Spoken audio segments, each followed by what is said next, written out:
very warm welcome. I am Gushin Garland and you're watching Firstpost. In the next few minutes, I get you the top 40 updates from around the world, only here on Fast and Factual. Let's get started. First in from the United States, Secretary of State Marco Rubio met with Indian External Affairs Minister S. Jaishankar on the sidelines of the United Nations General Assembly. They reaffirmed their commitment to deepening ties between India and the US and agreed to continue collaboration through the Quad framework to promote a free and open Indo-Pacific region. Rubio and Jaishankar last met in Washington in early July and in January earlier this year. France recognized a Palestinian state at a World Summit in New York nearly 2 years into the war in Gaza, joining Britain, Canada and others who made the same historic move on September 21. The summit, co-hosted by France and Saudi Arabia, focused on plans for a two-state solution to the conflict. French President Emmanuel Macron said, and I quote, "We must do everything within our power to preserve the very possibility of a two-state solution. Israel and Palestine living side by side in peace and security." End quote. Meanwhile, protests broke out in parts of Italy after the Meloni government's decision of not recognizing Palestine as a state. Protesters clashed with police as officials attempted to disperse them using tear gas. Marchers also gathered in front of Rome's Termini train station. Local bus and metro services were also disrupted in the area. Teachers, students and dock workers from 80 towns and cities took part in the strike. Western countries clashed with Russia at the UN Security Council after Estonia and Poland accused Moscow of violating NATO airspace. Estonia reported that 3 Russian MiG-31 jets entered the territory last week, while Poland intercepted more than 20 drones. British Foreign Secretary Yvette Cooper warned that Russia's actions risk triggering direct confrontation, stressing NATO's readiness to defend its members. Airports in Copenhagen and Oslo reopened after large drones disrupted operations, forcing more than 130 cancellations and dozens of diversions. Danish police said the drones flew over Copenhagen airports for several hours in what appeared to be a coordinated act by a cable operator. Authorities have not confirmed the sources of the drones, though they may have been controlled from kilometers away. Investigations are ongoing in cooperation with military and intelligence agencies. According to reports, physicians and medical residents may be exempt from the newly introduced $100,000 free on H-1B visas.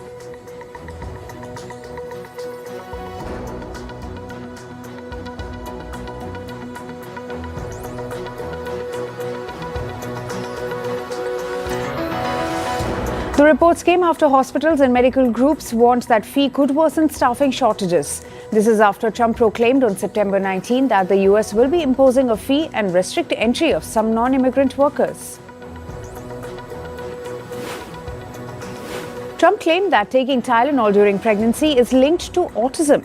He also suggested leucovorin, a folic acid derivative, as a potential treatment for autism symptoms. The FDA said it had approved leucovorin for a rare metabolic disorder with overlapping neurological symptoms, but provided no evidence supporting Trump's broader claim.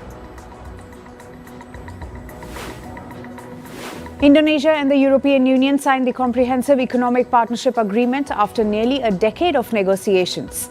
The pact, signed in Bali, covers strategic sectors including electric vehicles, electronics and pharmaceuticals. EU officials said the agreement will save European exporters about $708 million annually in duties, while boosting investment opportunities in Indonesia. Thousands of indigenous people and farmers blocked roads across Ecuador to protest the government's removal of a $1.1 billion diesel subsidy. The measure raised fuel prices from $1.80 to $2.80 per gallon, triggering violent demonstrations, including an attack on police station at Otavalo. President Daniel Noboa declared a 60-day state of emergency in 7 provinces, suspending freedom of assembly.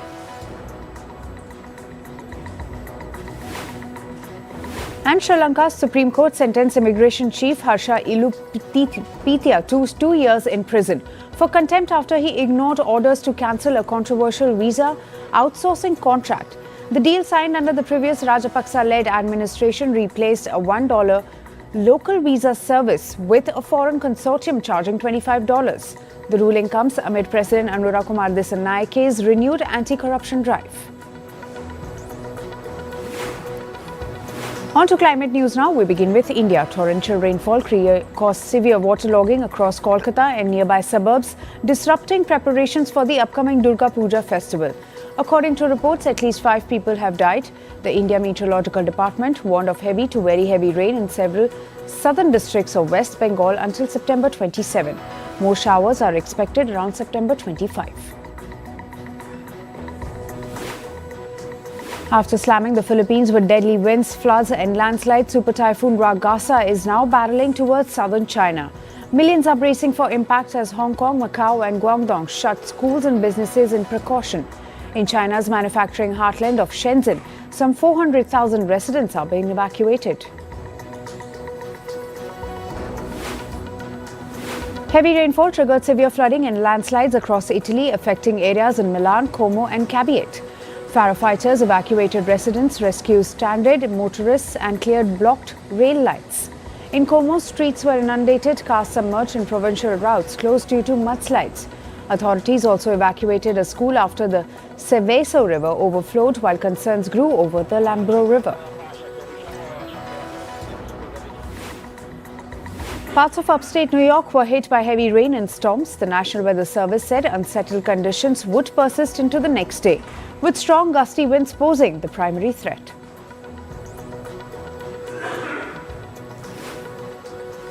A study published in Nature Medicine estimated that more than 60,000 people died from extreme heat in Europe during the summer of 2024. It was the hottest on record.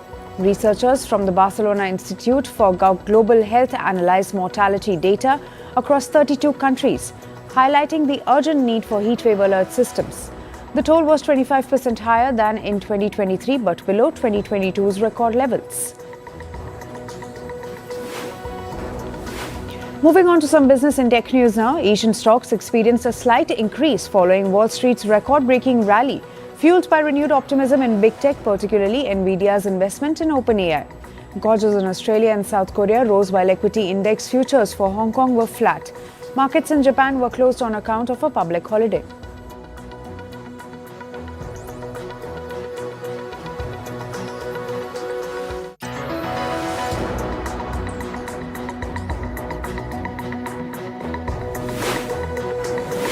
Indian benchmark indices are trading lower today. The Sensex climbed nearly 100 points in early trade but fell steeply soon after, while the Nifty 50 hovered above 25,200.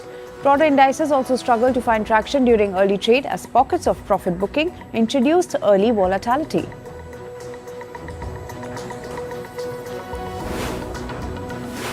Oil prices declined for a fifth consecutive session today as a preliminary agreement reached between Iraq and Kurdish regional governments to restart an oil pipeline added to oversupply concerns. Brent crude futures lost 42 cents or 0.63%, while the US West Texas Intermediate crude was down 36 cents or 0.58%. Amazon has sued the New York State Public Employment Relations Board to block it from enforcing a new law that the online retailer considers an attempt to illegally regulate private sector labor relations. In a complaint filed in Brooklyn Federal Court, Amazon accused New York of engineering an unconstitutional power grab. Turkish President Tayyip Erdogan reportedly plans to buy hundreds of Boeing Airlines and Lockheed Martin jets while seeking over $10 billion in local production deals. According to the latest report, the deals are subject to approval by President Donald Trump.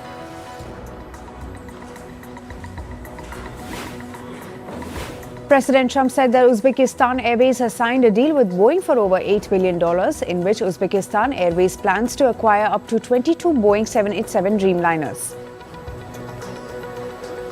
President Trump said on Truth Social that he spoke to Uzbekistan President earlier this month and Boeing separately issued a statement on the order. The White House said that tech giant Oracle is set to provide security for a US version of TikTok's algorithm under a deal for the sale of Chinese-owned apps' American operations. The proposal moves TikTok's US operations into a new joint venture based in the US. A senior White House official said that the entity would involve a majority American board of directors. Dutch brewer Heineken said that it will buy the beverage and retail businesses of Costa Rica's Florida Ice and Farm companies for $3.2 billion in cash, boosting its presence across Central America. Heineken will gain ownership of Costa Rica's century-old beer Imperial through the deal, as well as a soft drink business with its own brands and a PepsiCo bottling license.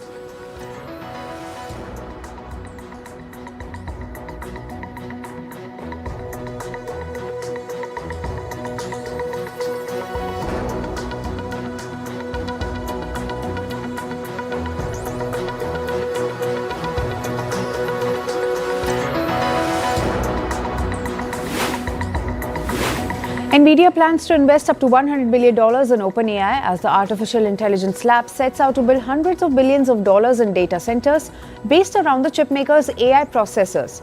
According to a joint statement by the companies, OpenAI plans to build and deploy NVIDIA systems that require 10 gigawatts of power. Magnum ice cream business, set to publicly list in November, plans to use Chilean startup Notco's artificial intelligence to reformulate products and create new ones. Magnum plans to use Notco's AI to look into calories in ice cream, making new plant-based products and help manage rising commodity costs, the company's chief research, design and innovation officer said. Moving to sports, we begin with football. Spain and Barcelona star Aitana Bonmati won the Women's Ballon d'Or for a third straight year. The 27-year-old midfielder beat teammate Mariona Caldente and England's Alisa Russo to win the award. Ousmane Dembele won the Men's Ballon d'Or after leading PSG to the first Champions League title. The 28-year-old forward scored 35 goals last season, adding league and cup double. He edged out Barca teenager Lamine Yamal, who won the Copa Trophy. Dembele succeeds Rodri as the world's best player in men's football. Napoli maintained their perfect start to a Serie A with a 3-2 win over promoted Pisa. Lorenzo Luca's late strike proved decisive as the champions made it for wins and from force. The result keeps them 2 points clear of Juventus and 3 ahead of Milan and Roma. Coach Antonio Conte warned that balancing domestic and European fixtures remains a big challenge. Barcelona confirmed midfielder Gavi will undergo knee surgery after initial treatment failed. The 21-year-old has not played since August, since the same knee previously injured in 2023. Barcelona did not confirm how long Gavi will stay out of the field.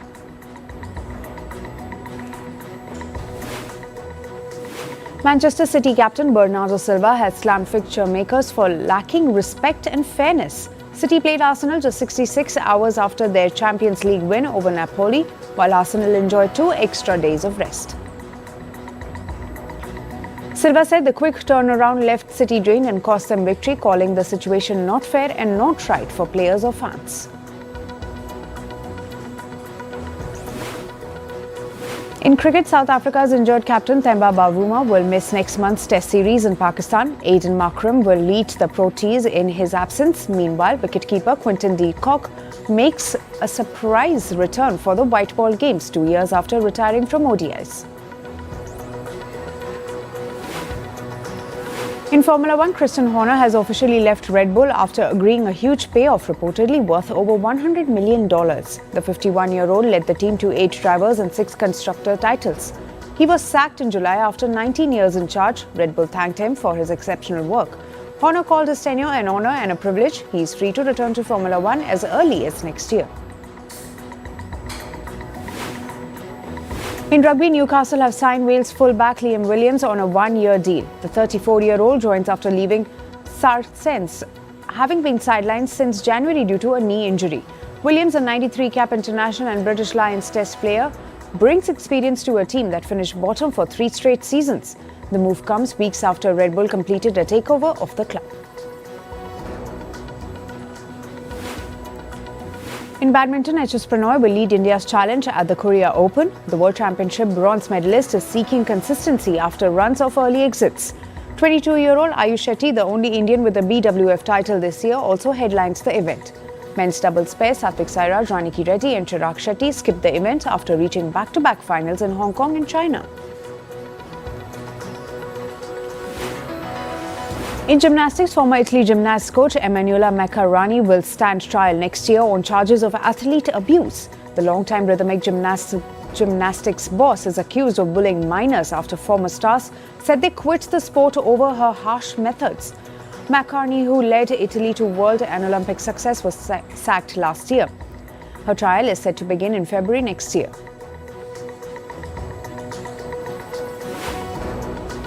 And finally, in entertainment news, the suspension of Jimmy Kimmel Live has ended following backlash over host Jimmy Kimmel's remarks linking conservative commentator Charlie Kirk's death to MAGA supporters. Kimmel, who has hosted the late night show since 2003, faced criticism for his comments, prompting a temporary halt in production. Both weekends of Coachella 2026 have sold out within a week of the lineup announcement. The official Instagram handle of the festival confirmed this. Headliners include Justin Bieber, Sabrina Carpenter, Karol G and Ann Yama. The festival will take place on April 10 to 12 and April 17 to 19 in Indio, California.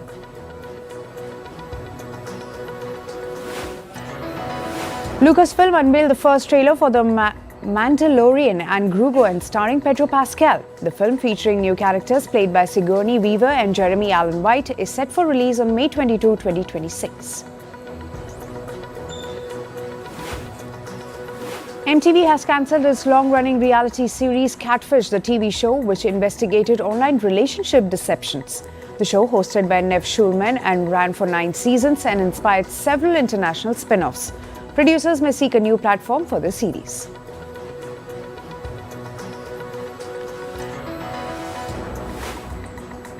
And Mexican authorities confirmed that 2 missing Colombian musicians, B. King and Regio Clown, were found dead outside Mexico City. A homicide investigation is underway. Colombia's President Gustavo Petro blamed international criminal networks and urged Mexican authorities for a thorough probe.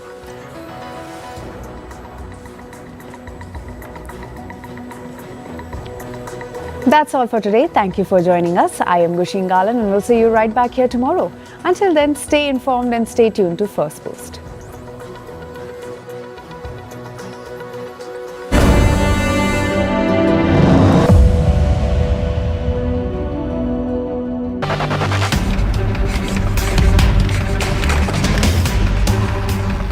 Is raise the fee that companies pay to sponsor H-1B applicants to $100,000. You hire Americans.